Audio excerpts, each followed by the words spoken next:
Careful there, Brenda. Don't want you to break a hip.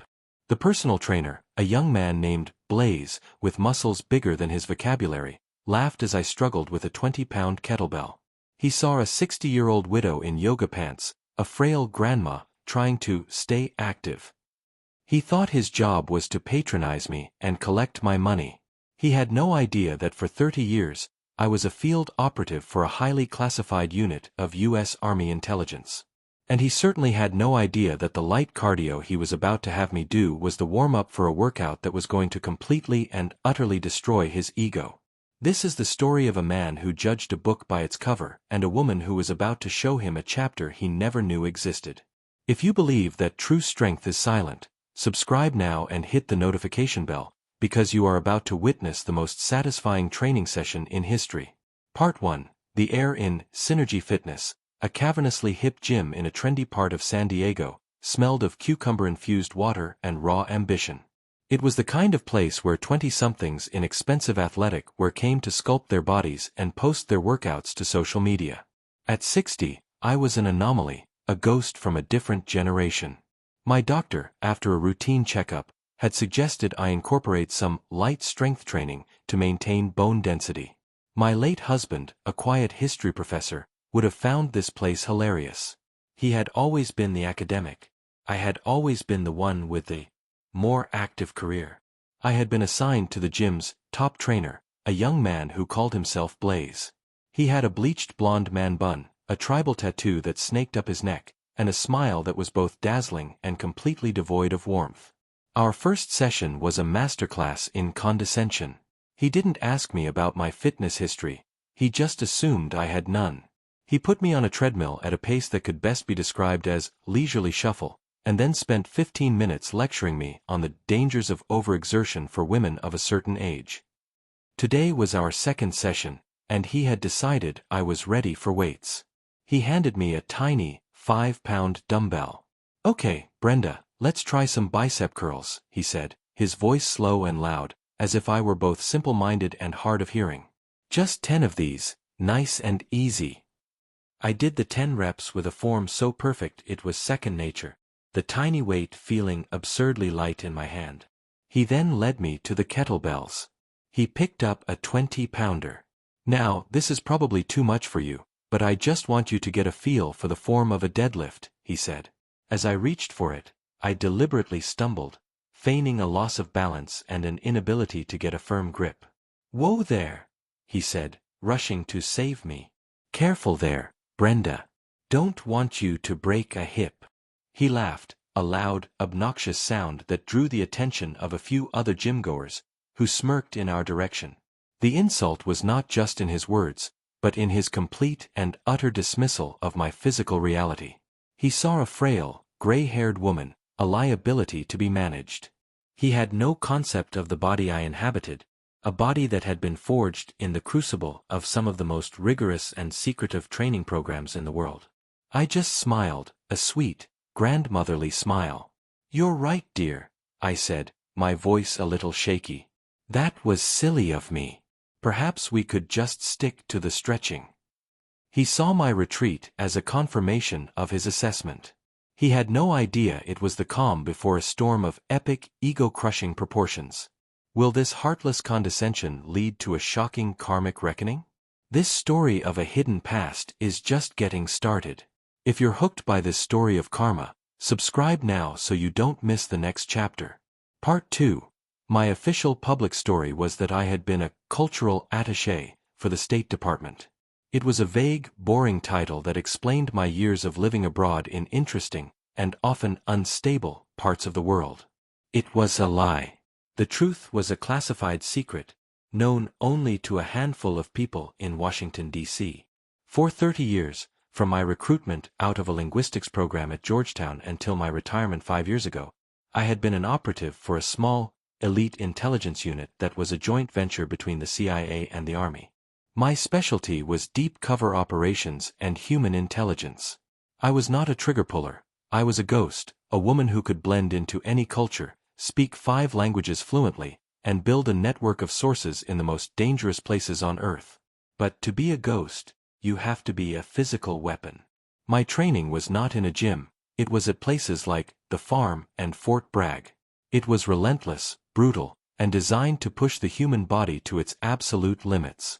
I had learned Krav Maga from Israeli commandos, I had mastered covert entry techniques, and I had endured SEER, survival, evasion, resistance, and escape, training that would make a Navy SEAL's blood run cold. My body was a map of my secret life. The small faded scar on my forearm was from a knife fight in a back alley in Istanbul. The slight limp I sometimes affected was a cover for a knee that had been surgically rebuilt after a bad parachute landing in the Balkans. My frail 60-year-old body possessed a level of strength, endurance, and pain tolerance that a man like Blaze couldn't even begin to comprehend. Blaze was a product of the modern, Californian wellness industry. He was not a trainer in the old-school sense, he was a fitness influencer. His expertise was not in kinesiology or human physiology, it was in crafting the perfect inspirational quote to post over a picture of his own chiseled abs. He saw fitness as an aesthetic, a brand. His clients were not people to be strengthened, they were, before, pictures waiting to become, after, pictures for his portfolio.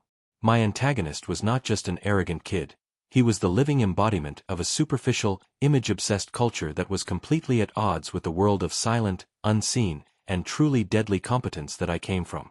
What is this hidden past that could change everything? Part 3. For the next 2 weeks, I played my part. I became the perfect, timid, elderly client. I let Blaze lecture me on how to use the elliptical.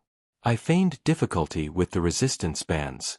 I listened with a look of rapt attention as he explained the science behind his signature Blaze Fit workout, a mishmash of trendy exercises he had clearly stolen from a dozen different Instagram accounts. The conflict was a slow, simmering game of psychological warfare. Every condescending, "Good job, Brenda," for a perfectly executed, but ridiculously easy exercise was another log on the fire of my resolve. The obstacle was my own performance. I had to be utterly convincing. I had to lull him into a state of such complete, arrogant certainty of my weakness that when I finally made my move, the shock would be absolute.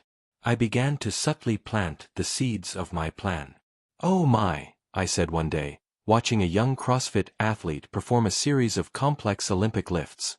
"I wish I could do something like that. It looks like such a wonderful workout." Blaze had scoffed. "Whoa, Brenda, that stuff is for elite athletes. You'd snap in half. Let's stick to our chair squats." I started asking him about his own personal records. "You must be so strong, dear," I'd say. "What's the most you can deadlift?" He would puff out his chest and throw out a number, an impressive one for a man his size. I would just shake my head in feigned, grandmotherly awe. He was not just my trainer, he was my target. I was gathering intelligence. I was studying his movements, his ego, his weaknesses. It was exactly like preparing for a mission. I was building a profile of my mark, and preparing for a quiet, devastatingly effective extraction. An extraction of his entire sense of self-worth. Will a secret from the past turn the tables? Part 4. The ticking clock of my plan was a completely artificial one I had created myself. I told Blaze that my 60th birthday was in 1 month, and as a wild and crazy goal, I wanted to be able to do just one, unassisted pull-up. He found this hilarious. "A pull-up? Brenda, that's a big ask," he'd said, patting my shoulder. "Let's be realistic. How about we aim for being able to open a tight jar of pickles?" His joke was the final, perfect insult.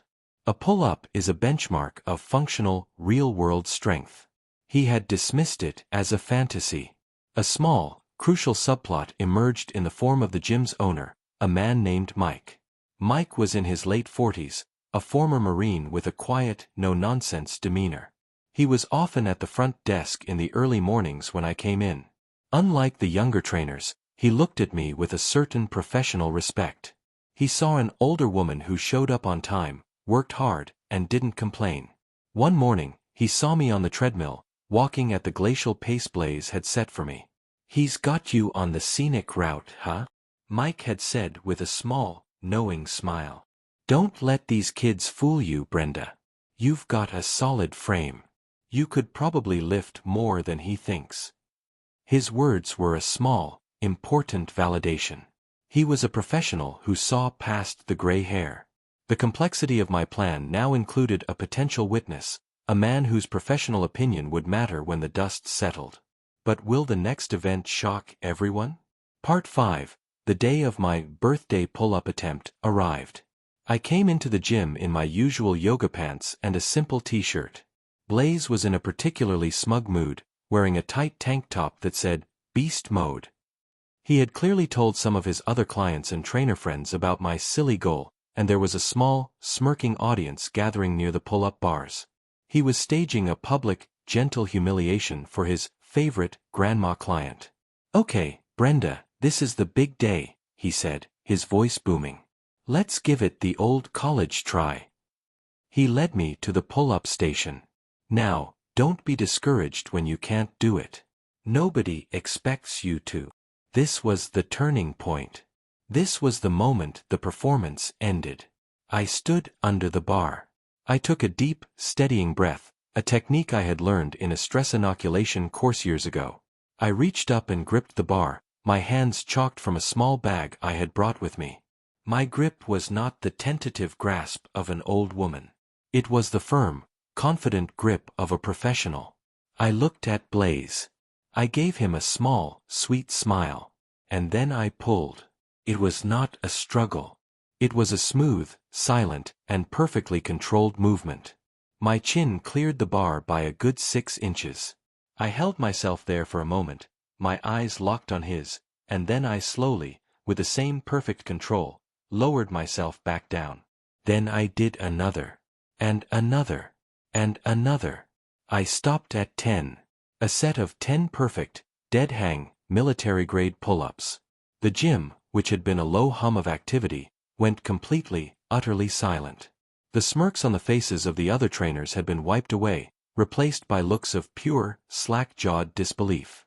Blaze just stared at me, his mouth hanging open, his beast mode t-shirt suddenly looking like a ridiculous lie. The frail, helpless grandmother he had been patronizing for a month had just demonstrated a level of functional strength that he himself would likely struggle to match. The power dynamic had not just shifted, it had been annihilated by a factor of 10.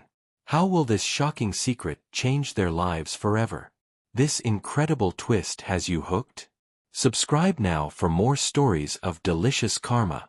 Part 6. What, how? Blaze stammered, his face a comical mixture of shock and horror. I just smiled and dropped lightly to my feet. "I guess all those chair squats paid off," I said, my voice sweet as honey.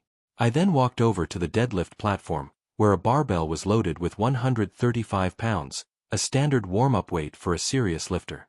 "Would you mind?" I asked a stunned-looking powerlifter who was standing nearby. "I just want to try something." The immediate consequence of my pull-up display was that I now had the full, undivided attention of the entire gym. Everyone stopped what they were doing. They were watching. I stood over the barbell, set my feet, and with perfect, textbook form, I lifted it. It was easy.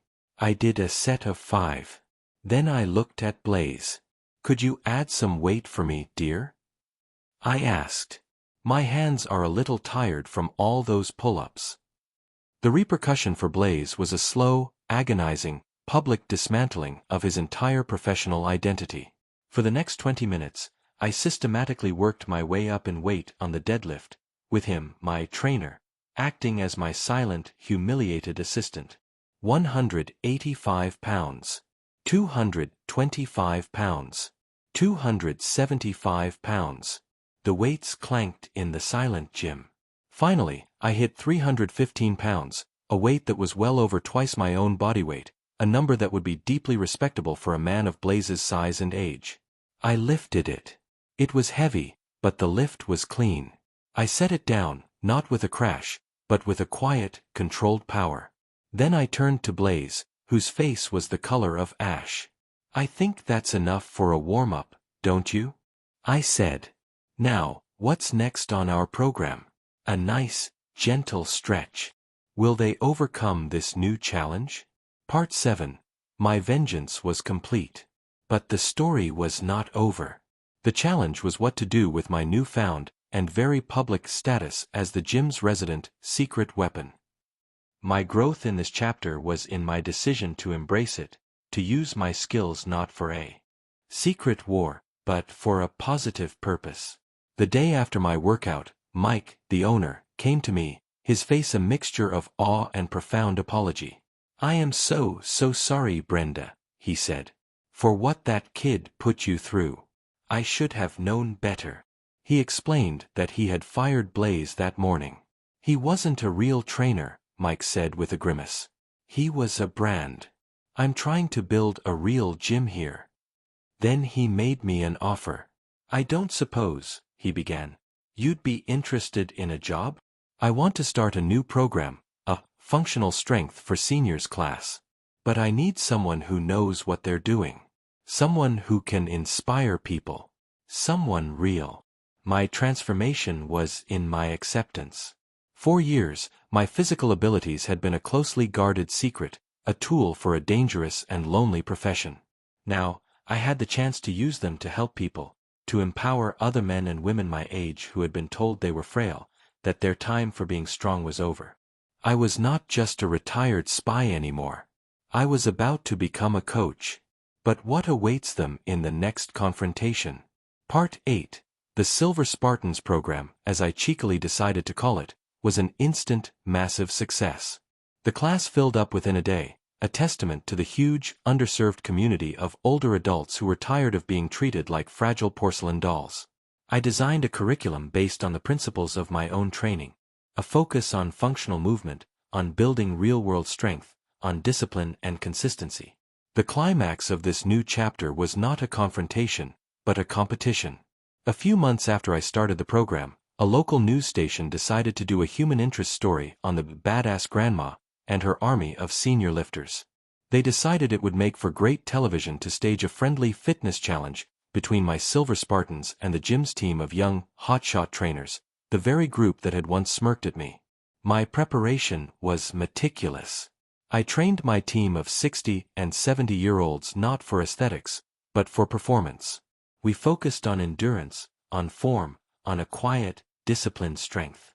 The young trainers, I knew, would focus on explosive, flashy movements. It was a classic contest of experience versus youthful arrogance. The tension was not in who would win, but in the powerful statement we were about to make. The final confrontation will reveal everything, won't it? Part 9. The day of the fitness challenge, the gym was packed with news cameras and curious members. The challenge was a multi-stage relay race involving a series of functional fitness tests, a sled push, a farmer's carry, a rope climb, and a final, grueling set of synchronized burpees. The young trainers, all cocky confidence and bulging muscles, went first. They exploded out of the gate, their movements fast and powerful. But their form was sloppy. They finished the sled push in a blaze of glory, but were already breathing heavily.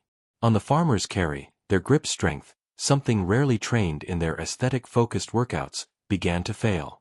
By the time they got to the burpees, they were a disorganized, gasping mess. They posted a respectable, but not unbeatable, time. Then, it was our turn. My team, a group of 5 men and women with a combined age of 340 years, walked to the starting line. The camera crew was clearly framing us as the inspirational losers. We didn't explode out of the gate. We moved with a steady, relentless, and perfectly synchronized pace. Our form on the sled push was perfect. Our posture on the farmer's carry was ramrod straight. On the rope climb, we used the efficient, energy-saving techniques I had taught them, techniques I had learned at Quantico. The climax was in the final set of burpees. The young trainers had been a chaotic mess. My Silver Spartans moved as one single, disciplined unit, their movements economical, their breathing controlled. We weren't faster in any single moment, but we were more efficient, more relentless. And in the end, we beat their time. By 12 seconds. The gym erupted. It was not just a victory. It was a paradigm shift. We had proven on camera that true, functional strength was not the domain of the young. It was the domain of the disciplined. My vengeance was complete, and it had been a team effort. Part 10. The news story went viral. My Silver Spartans program became a national sensation. I was flooded with requests for interviews, for franchising opportunities. I had, completely by accident, started a movement. The long-term consequence of one trainer's condescending remark was the empowerment of thousands of seniors across the country. My own life was fuller and richer than I could have ever imagined. I was no longer a ghost, living with the secrets of my past. I was a leader, a teacher, a public figure who was making a real, tangible difference in people's lives. The emotional resolution was in the discovery that my greatest mission was not in a foreign country, but right here, in a noisy, joyful gym, surrounded by my army of extraordinary, ordinary people. A year later, I was at the National Senior Games, watching my team compete. One of my students, a 75-year-old woman who had been afraid to lift a grocery bag when she first came to me, just set a new national record in her age group for the deadlift. She came over and gave me a fierce, strong hug. "Not bad for a couple of old ladies, huh?" she said with a wink. "Not bad at all. Strength has no age limit." This story is a powerful reminder that we should never judge a person's capabilities based on the color of their hair or the year on their birth certificate.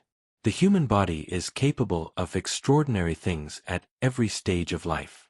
Have you ever been underestimated because of your age? Share your story of defying expectations in the comments below. If this story of a woman who was stronger than she looked inspired you, please like and subscribe for more emotional tales of justice.